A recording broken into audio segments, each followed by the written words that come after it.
E aí eu falei semana passada sobre a definição, o que é o temor, ligado ao medo, ao respeito, à devoção, à seriedade, à submissão, subordinação. O temor do Senhor é o princípio, é o começo. E nesse livro eu estou dizendo que hoje basicamente não há mais esse temor do Senhor, e justamente porque não há mais esse temor, as pessoas hoje, cada um está procurando seu interesse. E aí é onde eu já entro na mensagem de hoje, e aí eu quero convidar você a abrir a sua Bíblia no livro de Salmos, capítulo 36. Eu já entro na mensagem de hoje, que eu vou falar sobre o temor do Senhor, a aceitação e rejeição. Salmos capítulo 36, e ele está ali, ele já vai projetar ali para nós. Salmos 36, do versículo 1 a 4, nós vamos ler, mesmo assentados. Eu tenho aqui a NVI, mas ali está na Almeida. Dá para colocar ali para nós, por favor? Almeida, revista atualizada, ali diz assim: há no coração do ímpio a voz da transgressão, não há temor de Deus diante dos seus olhos. Versículo 2: porque a transgressão o lisonjeia a seus olhos, e ele diz que a sua iniquidade não há de ser descoberta, nem detestada. As palavras da sua boca são malícia e dolo. Abjurou o discernimento e a prática do bem. No seu leito maquina a perversidade. Detém-se em seu caminho que não é bom, e não se desapega do mal. Vamos orar. Senhor, muito obrigado por mais essa oportunidade.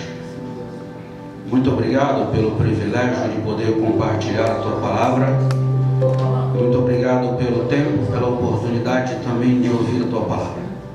Que nesse momento, Pai, não seja eu que fale, mas que o Senhor fale através de mim. E que essa palavra, Pai, possa vir de encontro aos nossos corações.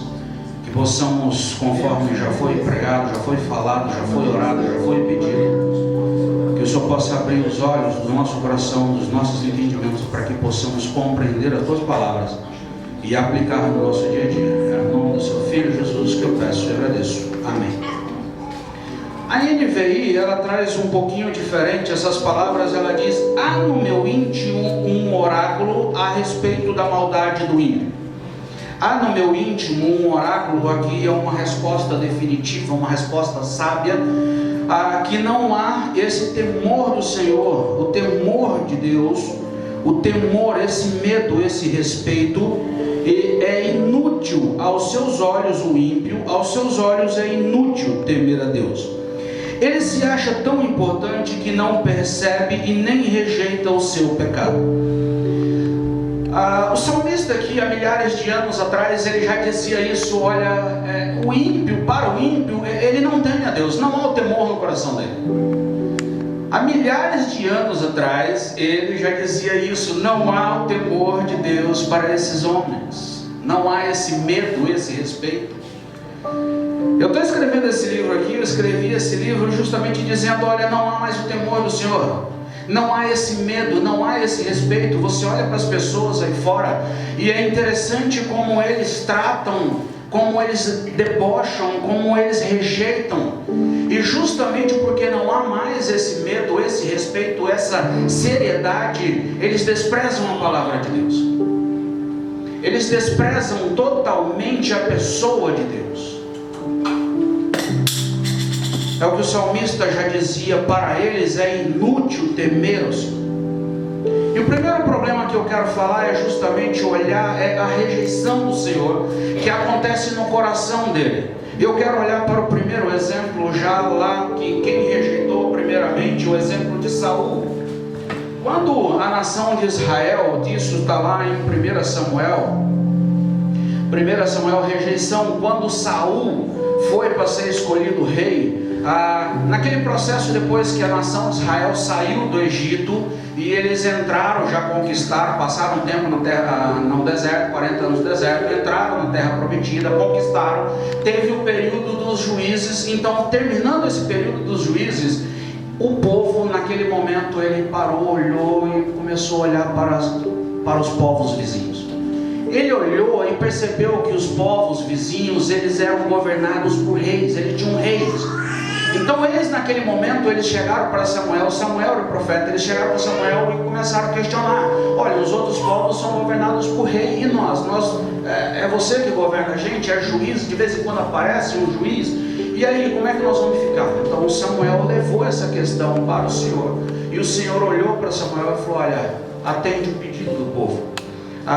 Primeiro ponto, atende o pedido do povo, porque esse povo não rejeitou a você, ele me rejeitou a mim.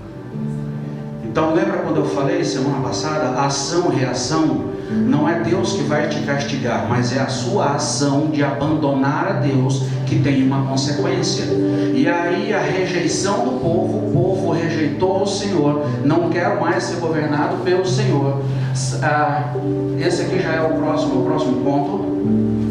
Aqui, 1 Samuel 8:7, disse o Senhor a Samuel: atende a voz do povo em tudo quanto te diz, porque ele não rejeitou a ti, ele não rejeitou a você, mas ele rejeitou a mim.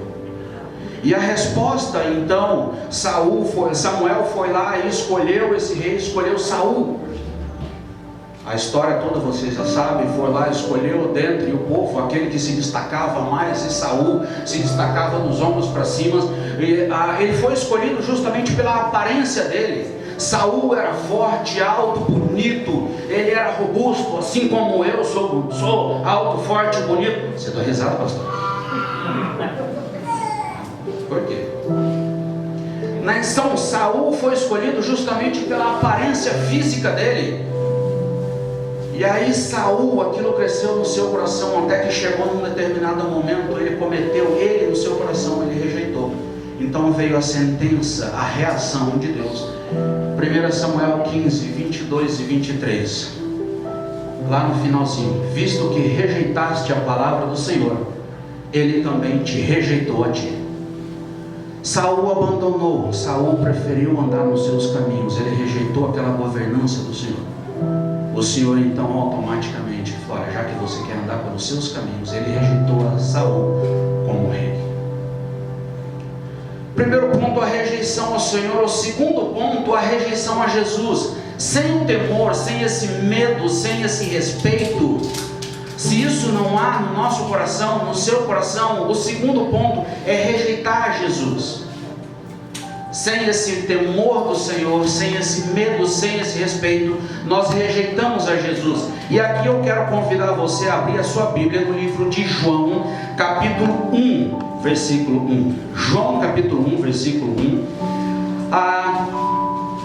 Na NVI, aqui no meio da revista atualizada: no princípio era o verbo, e o verbo estava com Deus, e o verbo era Deus. No princípio, qual o princípio? Lembra lá de Gênesis? Quando fala lá em Gênesis, no princípio era a terra sem forma, no início, no começo era a terra sem forma, vazia. E aí naquele momento está falando justamente, no princípio era o verbo. Esse verbo era a palavra, esse aqui era Jesus. Era o verbo era Jesus. Então quando diz lá em Gênesis, quando Deus no primeiro dia, ele disse, no primeiro, no segundo, nos dias, ele disse haja luz. Esse haja, quando ele disse haja luz, ali era o verbo, ali era Jesus. Então quando Deus disse haja luz, Jesus foi lá e fez a luz. Entendeu? No segundo dia, no terceiro dia, quando ele diz haja divisão entre terras e água, Jesus foi lá e fez essa divisão.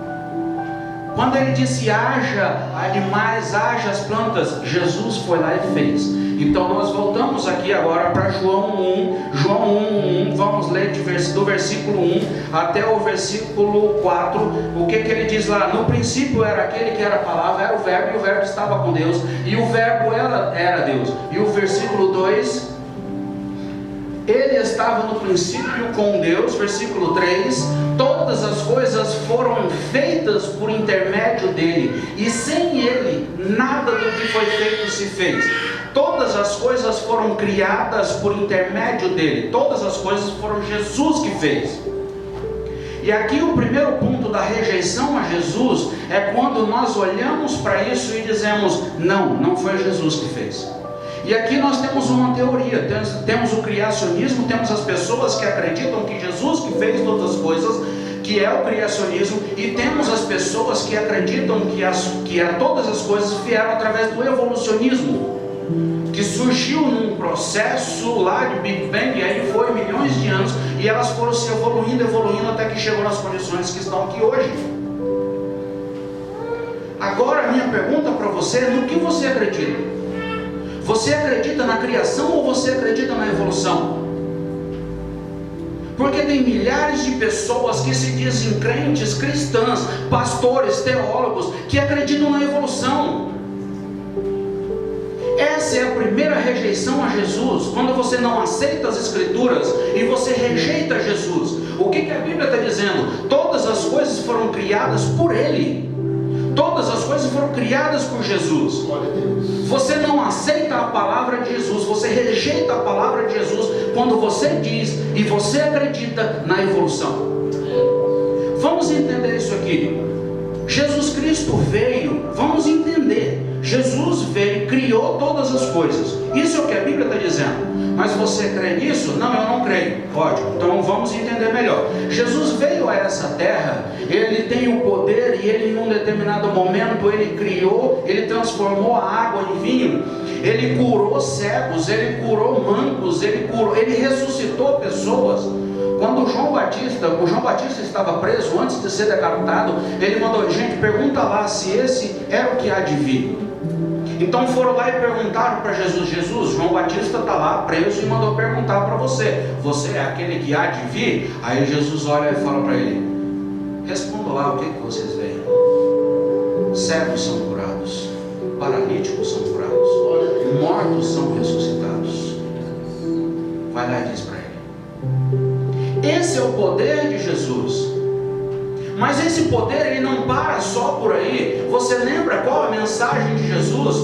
Jesus veio a essa terra, Ele criou essa terra, mas nesse processo da criação, Satanás olhou para tudo aquilo e falou: olha, puxa vida, que lindo, maravilhoso, por que eu não tive essa ideia antes? Quando Deus estava criando o homem, Ele criou para ter relacionamento com o homem. Ele falou assim: eu quero ter relacionamento com esse homem. Aí Deus olhou para ele e falou assim: não, aqui a adoração só a mim. Satanás foi expulso. Então naquele momento Satanás ele falou: olha, eu vou fazer o homem me adorar. Ele desceu, tentou a Eva, e ele tem feito o homem adorar até hoje. Então Jesus Cristo, o pecado entrou no mundo, a morte entrou no mundo, e nós temos essa terra, nós vivemos aqui com aproximadamente 80, 100 anos de idade, e aí um dia nós vamos morrer. E quando você morrer, para onde você vai? Essa é a pergunta do cristianismo: para onde você vai? Então Jesus Cristo veio a essa terra e Ele disse: eu vim falar para vocês que vocês estão indo para o inferno, mas eu vou morrer na cruz. E Ele morreu na cruz, pagando um preço para você ir para o céu. Ele deu a vida para você. Aí Jesus Cristo fala: eu estou indo preparar um lugar lá no céu, um novo céu e nova terra. Essa terra que você vai morrer, essa terra vai ser totalmente destruída. Eu vou preparar lugar lá no novo céu e nova terra. Lá vocês vão andar em ruas de ouro. Lá não haverá dor, lá não haverá morte, lá não haverá ranger de dente, lá não haverá problema, lá não haverá cansaço, lá a traça e a ferrugem não corrói. Lá vai ser lá. Então, se você crê, aquele que crê tem a vida eterna, e lá você vai viver eternamente. Você crê nesse Cristo? Você já creu nesse Cristo? Se você creu em Cristo, e você diz que entendeu a mensagem, você não pode dizer que você é um evolucionista. Se você é um evolucionista, é porque você não creu nisso, você não creu na mensagem de Jesus. Aí, olha como é que é interessante. Coríntios diz, 2 Coríntios 4,4, o Deus desse século cegou o entendimento dos incrédulos, cegou totalmente o entendimento dos incrédulos, porque você acredita que Deus, que Jesus Cristo vai criar um novo céu e nova terra, ainda mais perfeita do que essa, mas você não crê que Ele criou essa terra?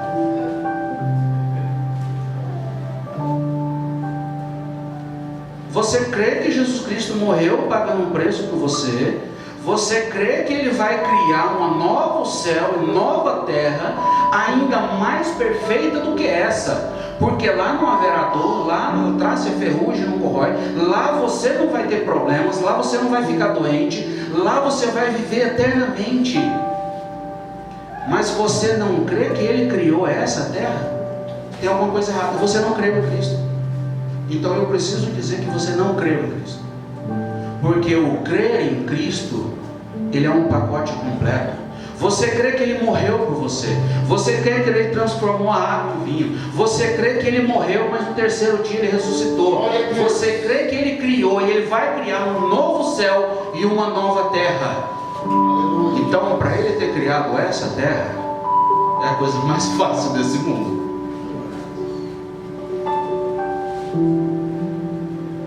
A cegueira de entendimento, a falta de temor, esse medo, esse respeito, te leva a rejeitar Jesus Cristo totalmente. O outro ponto que te leva a rejeitar é que ela te leva ao deboche, ao escárnio. E é isso que nós vemos milhares de pessoas fazendo, justamente porque elas rejeitam Jesus, elas começam a debochar e escarnecer de Jesus. E é o que nós vemos constantemente aí, pessoas debochando, pessoas arrastando Jesus Cristo, escárnio na avenida, pessoas fantasiadas, vestindo de tudo quanto é jeito e chamando Jesus de todas as coisas. Esse é o total escárnio. Perderam totalmente o respeito, perderam totalmente o medo, perderam totalmente o temor no seu coração. E me espanta ver que muitas pessoas que se dizem cristãos estão compartilhando, mandando fotos de piadinhas, deboche e escárnio de Jesus. Que me leva ao terceiro ponto. O deboche, a falta de temor e essa rejeição a Jesus, ela te leva, 3.3, a criar a sua própria lei, a criar a sua própria doutrina. Justamente porque você já rejeitou a Jesus, você não aceita as coisas como elas estão, você não aceita as palavras de Jesus, você rejeita as palavras, a ação e os mandamentos de Jesus. Você rejeita as doutrinas de Jesus. E aqui nós vamos, eu quero olhar para João capítulo 6. João capítulo 6, ele descreve o processo da salvação. João 6, ele está dizendo aqui, Jesus está lá contando para os seus discípulos, explicando em um determinado momento como será. Mestre, como que eu faço para ser salvo? Olha, você precisa nascer de novo. Como que eu posso nascer de novo? Então nós chegamos no versículo João 6,44. João 6,44 diz: ninguém pode vir a mim se o Pai que me enviou não o atrair. Ninguém pode vir a mim se o Pai que me enviou não o atrair. O que significa isso? Significa que em um determinado momento da nossa vida, esse é o processo que muitas vezes está escrito aqui na Bíblia como eleição, predestinação. Em algum momento da sua vida, você é escolhido. Em algum momento, diante de tantas as pessoas, agora vai ser a vez de quem? Agora vai ser a vez do Pedro. Então o Senhor Deus, Ele vai lá, Ele pega o Pedro, ele foi o eleito, o escolhido dessa vez, ele é atraído, é necessário que o Pai atraia, ele é atraído para Jesus Cristo. A ação do Pai. Jesus falou que ia mandar o Espírito Santo, que ia convencer o mundo do pecado, da justiça, do juízo. E aí nós chegamos a João 6,47, quando Jesus Cristo disse: em verdade eu vos digo, que aquele que crê terá a vida eterna. Em verdade em verdade, quando você encontra essa repetição, em verdade, essa é uma redundância enfática. O que significa isso?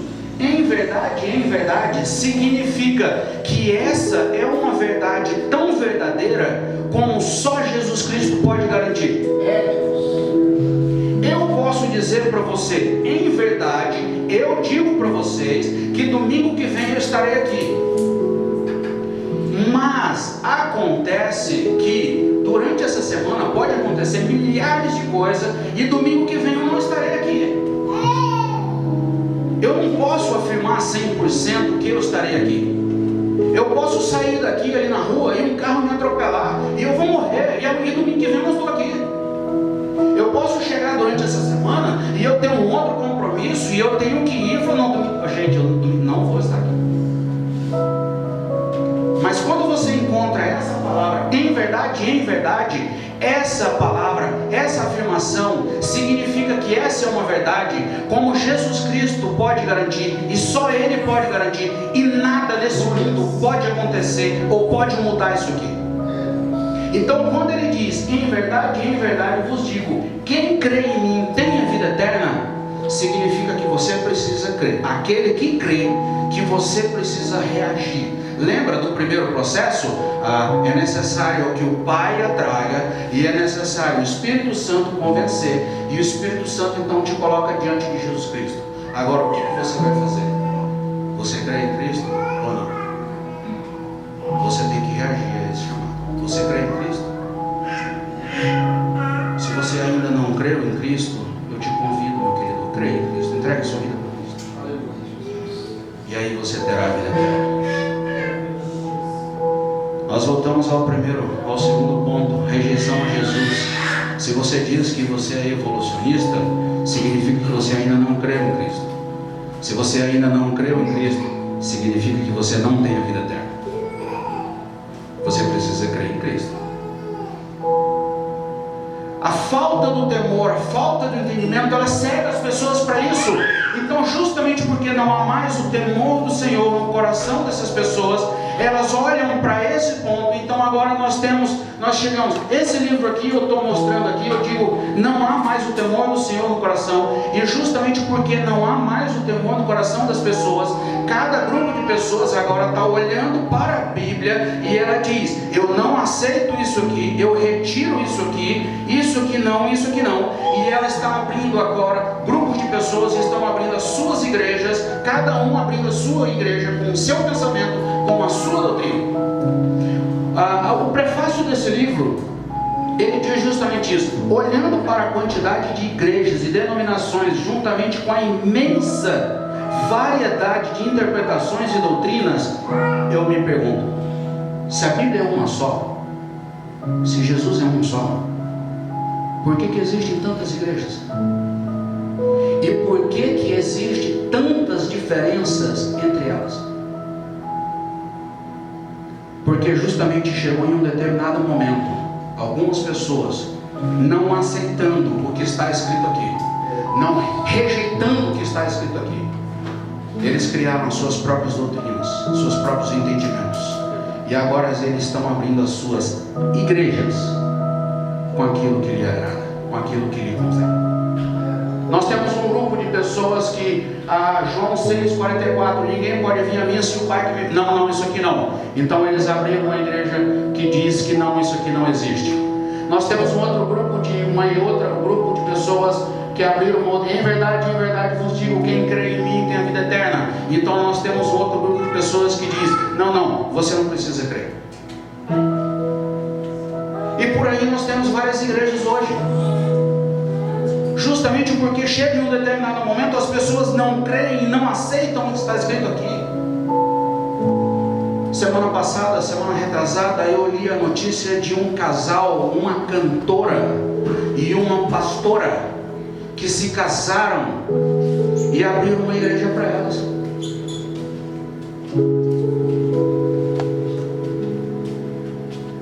Eu vou abrir uma igreja para mim agora, eu retiro essa parte da Bíblia, eu retiro essa parte aqui, essa aqui não. essa parte da Bíblia aqui não. Você lembra? Eu falei semana passada sobre os mandamentos. Então nós olhamos e não aceitamos isso. Não, isso aqui não, isso aqui não, isso aqui não. Eu preciso ser bem sincero para você, humanamente falando, eu tenho várias partes da Bíblia que eu olho e falo assim, gente, isso aqui é difícil. Principalmente aquela parte da Bíblia que diz, nesse mundo tereis provações, mas tem de bom ânimo, eu venci. Muitas vezes eu olho para a minha vida e eu falo assim, gente, não são provações, é só luta. É uma pancada atrás da outra, é uma paulada atrás da outra, e muitas vezes eu paro, eu olho, eu falo assim, Senhor, me dá forças. Mas ele diz, tem bom ânimo, eu venci. Eu olho a instrução de Paulo para Timóteo, se você deseja, se você almeja em cima da palavra, olha, sabe que a sua vida vai ser difícil. Então, se você quiser, você está cheio de problemas, ou é só eu que tenho problemas? Eu sei que você também tem problemas. Agora, se você quer viver uma vida boa, basta você ir para uma igreja por aí, e tem igrejas por aí que vão pregar isso. Venha para Jesus Cristo que a sua vida vai melhorar. Venha para Jesus Cristo que a sua vida vai ser perfeita. Venha, e se você fizer isso aqui, se você fizer aquilo ali, se você der o seu dinheiro aqui, a sua vida vai melhorar. Você vai ser rico, você vai ser próspero. Eles mudaram a palavra de Deus. Essa não é a mensagem de Jesus. Qual é a mensagem de Jesus? Eu vim para que tenham vida. Se me perseguiram, perseguirão a vós. Nesse mundo tereis dificuldade, tereis provações, terão luta, mas tem de bom ânimo. Eu venci e eu vim para que vocês tenham vida. Glória a Deus. Essa é a mensagem de Jesus. A mensagem de Jesus não é essa mensagem de que vai ficar tudo perfeito, tudo maravilha. Essa é a mensagem de Satanás. Foi justamente com essa mensagem, com essas palavras, que Satanás tentou Jesus. Você lembra disso? Ele levou Jesus lá em cima, mostrou todos os reinos da terra, e ele falou, se prostrado me adorares, eu te dou o mundo. Então agora nós temos várias igrejas por aí que estão pregando a mesma mensagem. Venha para cá, se você prostrar aqui, se você fizer isso, se você fizer aquilo, você terá as riquezas desse mundo. Você vai ter carro novo, você vai ter empresa, você vai ter iate. Está vendo aquele empresário? É a mesma mensagem de Satanás. Justamente porque não há mais o temor, não há mais o medo, não há mais esse respeito no coração deles. Eles não aceitam o que está escrito aqui. E agora eles rejeitam a escritura. E cada um agora está abrindo a sua mensagem, está abrindo a sua instituição e pregando a sua palavra para buscar o seu próprio interesse. O que você tem buscado? Gostei da palavra semana passada do pastor Gideão, quando ele diz, olha, nós temos buscado a palavra de Deus. Nós temos buscado a palavra de Deus. Esse livro tem 342 páginas e eu estou mostrando em vários capítulos. Olha, a Bíblia diz isso. Hoje a maioria das igrejas está desse jeito. A Bíblia diz isso e hoje está desse jeito. A Bíblia diz que nós devemos amar. Nós olhamos para muitas pessoas e elas dizem, não, eu não vou. A Bíblia diz que nós devemos perdoar. Quantas vezes nós devemos perdoar? Você tem que perdoar o Senhor. Enquanto muitas vezes nós mesmos estamos olhando e falando, eu não vou perdoar mais. Seu irmão pecou contra ti, vá até ele perdoa. Ele te bateu, dá outra face. Quantas vezes você tem que perdoar? Eu tenho que perdoar 7 vezes? Não, você tem que perdoar 70 vezes 7. E você tem que amar. Muitas vezes nós olhamos e nós rejeitamos. Você rejeita a palavra do Senhor quando você sabe que você tem que perdoar e você não perdoa. Eu corto o relacionamento totalmente com o meu irmão, mas eu não aceito, eu não vou perdoar. Eu já perdoei 2 vezes, eu já perdoei 3 vezes, eu não perdoo mais. Você rejeita a palavra do Senhor quando Ele diz que tem que amarás o teu próximo como a ti mesmo. E muitas vezes você vê o seu irmão em dificuldade, em necessidade, precisando de ajuda, e você não ajuda. João fala a respeito disso: aquele de vós que tem bens e posses materiais e vê seu irmão em dificuldade e não fizer nada para ajudar, é porque o amor de Jesus não está em você, não está nele. Quando você sabe o que tem que fazer e não faz, você sabe que o cristianismo é mostrar, é viver. O que nós somos? Vós sois, 1 Pedro 9, vós sois raça eleita, sacerdócio real, geração, nação santa, povo de propriedade exclusiva do Senhor. Você é luz, você é templo, você é sal. Faça brilhar a sua luz diante dos homens. Você não aceita e rejeita os mandamentos quando você diz: não, eu não vou fazer isso. E quando você pega a sua vida e vive do jeito que você bem entende, você bem quer. Quando você deixa as prioridades, os mandamentos de Deus de lado, e você passa a priorizar a sua vida, a sua vontade, e você passa a buscar a sua vontade.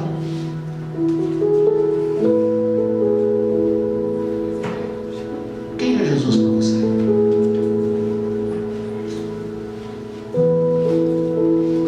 E o que você tem buscado todo domingo aqui na igreja? Eu já fiz essa pergunta aqui uma vez: o que você vem fazer todo domingo na igreja? O que você vem fazer? Você vem buscar as bênçãos de Deus?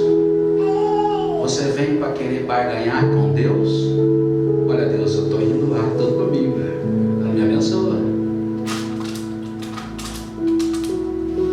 Ou você tem vindo buscar o conhecimento de Deus?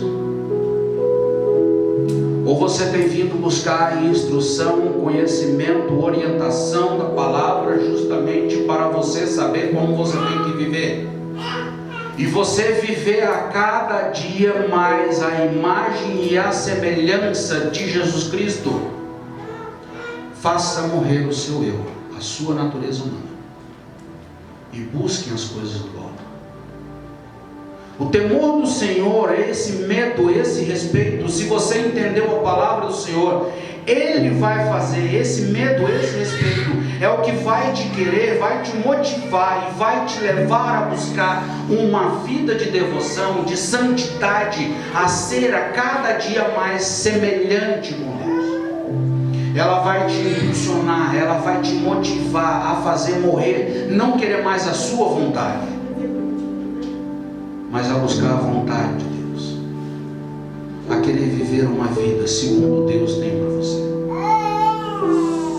Não de rejeitar as coisas de Deus, mas de crer totalmente em Deus e de buscar totalmente essa vontade de Deus.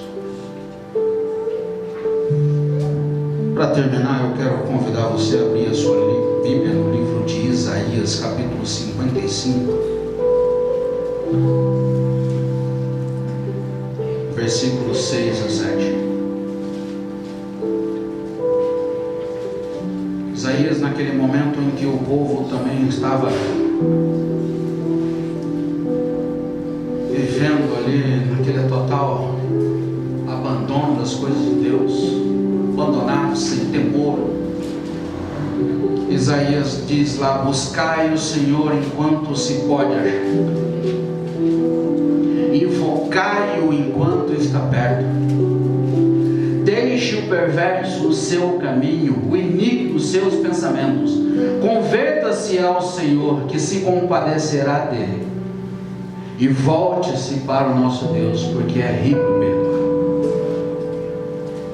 Porque os meus pensamentos não são os vossos pensamentos, nem os vossos caminhos os meus caminhos, diz o Senhor. Converta-se nos seus caminhos. Busque ao Senhor enquanto se pode achar. E o que você tem buscado? O que você tem buscado? O que você tem vindo fazer todo domingo na igreja? O que você vem fazer todo domingo na igreja? O que você tem buscado? Você tem buscado seus interesses, a sua vontade. O problema de você buscar o seu interesse, a sua vontade, é que justamente por você entender o seu interesse e a sua vontade, você deixa as coisas de Deus de lado. Você olha para os mandamentos de Deus e você diz: não, isso aqui não. Esse é o argumento que muitas pessoas vêm conversar comigo quando ela diz: Joel, isso aqui é pecado. É porque eu quero fazer isso aqui, mas isso aqui está na lei. Eu entendo que a lei não é para mim, a lei é para Israel. Eu entendo que isso aqui também não é, isso aqui não. É justamente porque no coração dele, ele não está em buscar o mandamento, as coisas de Deus. Ele não está em buscar o Senhor, mas ele está procurando argumento para buscar a sua vontade. Ele quer procurar um pretexto, uma defesa, um argumento que justifique a sua vontade. O que você tem buscado? Se você tem buscado o Senhor, essa busca pelo Senhor, esse temor no seu coração, ele vai te fazer aceitar as coisas que estão escritas aqui. Ela vai te levar a aceitar a palavra de Jesus, os mandamentos de Jesus, a ordem de Jesus, a instrução de Jesus. E esse medo, esse respeito, o temor do Senhor no seu coração, ele vai te levar a querer viver isso aqui 24 horas por dia. Abaixa a sua cabeça.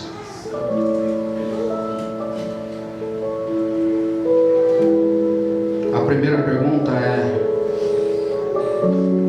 você já creu em Cristo?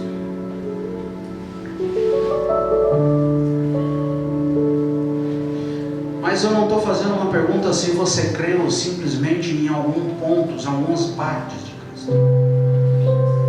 Se você creu que Jesus Cristo é bom, se você creu que Ele é novo céu, nova terra, se você crê. Porque tem algumas pessoas que elas só creem em algumas partes. Não, eu estou fazendo uma pergunta se você creu em Cristo totalmente. Você crê que Ele morreu, você crê que Ele criou todas as coisas, você crê que Ele morreu por você, que Ele veio a essa terra, você crê que Ele é o Messias, você crê que Ele deu a vida por você, você crê que Ele ressuscitou, você crê nele totalmente? Essa é a primeira pergunta. Se você não creu totalmente em Jesus Cristo, essa é a oportunidade. Ah, meu Deus, Senhor, eu ainda não creio nele, tem essa área aqui que eu tenho dificuldade, mas Senhor, toca no meu coração. Senhor, abra minha mente. Eu preciso confessar, me perdoe, porque nessa área aqui eu tenho dificuldade de crer em Ti, mas eu quero crer. E a segunda pergunta é: o que você tem buscado? Você tem buscado as bênçãos de Deus? Você tem buscado os livramentos? Você tem buscado as promessas? Você tem buscado os benefícios, o serviço, as condições? Você tem buscado as coisas desse mundo, mas você tem clamado a Deus, buscado nisso em Deus? Ou você realmente tem buscado a vontade, os mandamentos de